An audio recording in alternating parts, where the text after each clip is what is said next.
Everyone, कैसे हैं आप सब। तो आज की इस वीडियो में मैं आप सभी बच्चों को बीबीएम यूनिवर्सिटी में FOIUP सेमेस्टर 1 या तो सेमेस्टर 2 में आप पढ़ रहे हैं और AC का पेपर यानी कि एबिलिटी एनहांसमेंट कोर्स में आप सभी बच्चों को इंग्लिश पढ़ना है। इसका पहला क्लासेस हमने प्रीवियस वीडियो में आपको करवाया था, जिसमें मैंने आप सभी बच्चों को कम्युनिकेशन क्या होता है ये मैंने बताया था। आज की इस वीडियो में मैं आप सभी बच्चों को कम्युनिकेशन का जो प्रोसेस होता है वो किस प्रकार वर्क करता है, या फिर कह सकते हैं कम्युनिकेशन का क्या इंपॉर्टेंस है, क्या योगदान है हमारे जीवन में, ये तमाम बातें आज के सेशन में चर्चा करने वाले हैं। तो अगर आपको आज का ये हमारा सेशन पसंद आए तो वीडियो को लाइक करिएगा, चैनल पर न्यू आए तो चैनल सब्सक्राइब करिएगा, साथ में बेल आइकन पे क्लिक कर लीजिएगा ताकि इसी प्रकार पल पल की हर वीडियो का नोटिफिकेशन आपको जो मिलता रहे।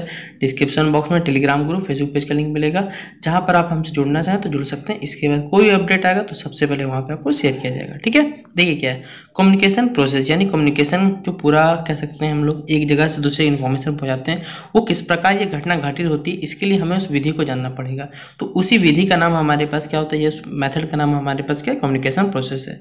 तो communication is a continuous process which mainly involves 3 element. देखिए कम्युनिकेशन बेसिकली क्या है, एक कंटिन्यूअस प्रोसेस, लगातार एक कह सकते क्रिया है, जिसके तहत देखिए 3 चीज़ इसमें जुड़ी हुई रहती है। पहला सेंडर, यानी कि जो बोलने वाला या भेजने वाला, या फिर मैसेज वाला।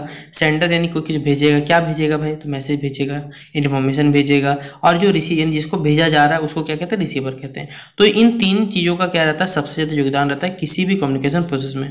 तो the elements involve in the communication process, और कुछ एलिमेंट देखिए क्या क्या इन्वॉल्व है, इसी के तहत हम लोग बात करेंगे। जैसे पहला है सेंडर, उसने क्या भेजा, क्या मैसेज समझाने को उसकी इनकोडिंग किया, फिर मैसेज भेजा, चैनल को पहुंचा, रिसीवर पहुंचा, लास्ट में डिकोड किया गया, उससे हमने क्या सीखा क्या नहीं सीखा।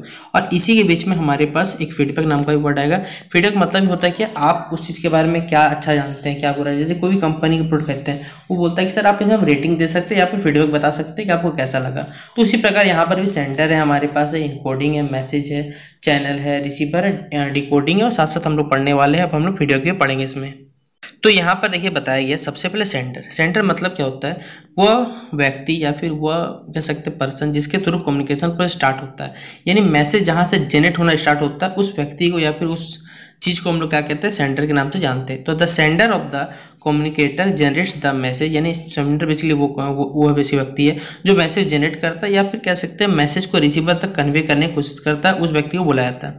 ही इज़ द सोर्स, यानी वो वही व्यक्ति जो है हमारे पास उस चीज़ मैसेज का स्रोत है या सोर्स है। And the one who start the, यानी वही पर्सन है जो सबसे पहले कम्युनिकेशन प्रोसेस को क्या करता है, स्टार्ट करता है। ठीक है, फिर अगला हमारे पास है मैसेज।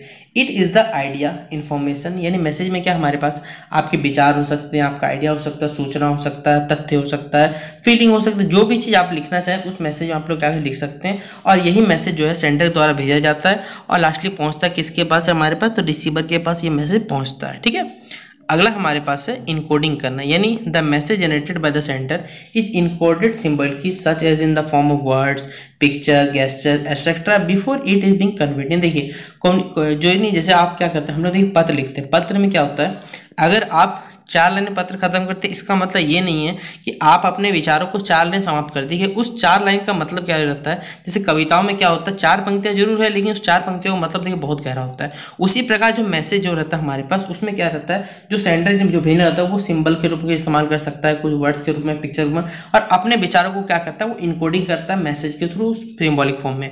तो ये हमारे पास क्या कहलाता है, इनकोडिंग कहलाता है। अब हमारे पास है मीडिया। मीडिया यानी हमारे पास क्या हो गया, अगर आज के ज़माने की बात करें, जैसे पहले ज़माने में कहा जाता था कि भाई जो कबूतर लोग होते थे वो लोग मैसेज को इधर दूसरे को पहुंचाने का काम करते, जो पक्षी रहते थे, घोड़े रहते थे। लेकिन आज के हमारे ज़माने पास क्या भी है, मीडिया है। आजकल हमारा जो ज़माना है, या कह सकते जो हमारे पास न्यू टेक्नोलॉजी है, उसमें क्या आता है, टेलीफोन है, इंटरनेट है, पोस्ट है, फैक्स है, बहुत सारे ऐसी तमाम चीज़ें जिसके थ्रू क्या कर सकते हैं, हम अपने विचारों को एक जगह दूसरी जगह आराम से ईजिली क्या कर सकते हैं, पहुँचा सकते हैं। तो हमारे मैसेज को बेसिकली इनकोड करना या फिर ट्रांसमिट करने के लिए हमें क्या मीडिया का इस्तेमाल करना पड़ता है। अब देखिए अगला हमारे पास है नॉइज। नॉइज मतलब क्या होगा, हमारे पास यहाँ पर शोरगुल नहीं, मतलब यहाँ पर होता है ऑब्स्ट्रकल, यानी जिसे बीच में कहा जाता है रुकावट। ठीक है, शुद्ध भाषा में हिंदी में कहा जाए तो रुकावट के रूप में समझ सकते हैं। जिसे लिखा हुआ है, it refers to any obstruction that is caused by the sender, message और receiver during the process of communication, यानी कम्युनिकेशन के प्रोसेस के दौरान अगर कोई भी दिक्कत आए, रुकावट आए, कोई भी चीज़ का है, जिस सेंडर में भी हो सकता है, रिसीवर के पास पहुंचने में, या फिर मैसेज में कोई दिक्कत है, तो इसी दिक्कत का नाम हमारे पास क्या होता है, नॉइज के नाम से हम लोग जानते हैं।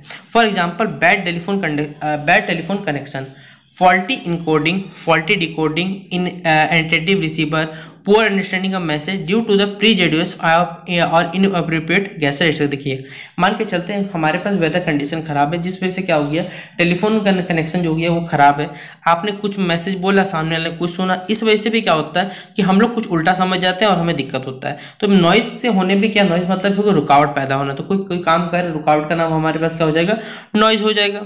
अगला हमारे पास है receiver. He is the person who is last in the chain, यानी रिसीवर बेसिकली वो व्यक्ति है जो इस चेन में क्या होता है, लास्ट में आता है। And for home the message was send bye the sender, यानी वो वही व्यक्ति है जो सेंडर के द्वारा जिस मैसेज को भेजा जाता है वो रिसीवर के पास ही पहुंचा, यानी वही व्यक्ति हमारे पास रहता है।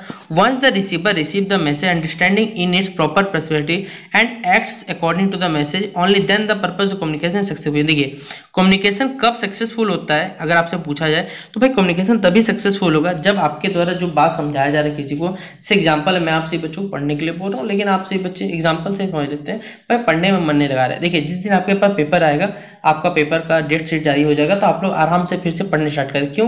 क्योंकि आपके मन डर बैठ जाता है कि भाई अब हमें पढ़ना पड़ेगा, लेकिन एग्जाम से पहले आप लोग पढ़ने की कोशिश नहीं करते हैं, जिस वजह से देखिए आपसे बच्चों का रिजल्ट भी खराब होता है। आप लोग 11-12 मस्त से पढ़ते हैं, उसके बाद आप लोग थोड़ा सा ढीला पड़ जाता है, लेकिन भाई जीवन में कभी भी ढीलापन नहीं करना है, हमेशा क्या करना, सख्ती से अपने जो भी कार्य है जीवन में वो हमेशा करने चाहिए।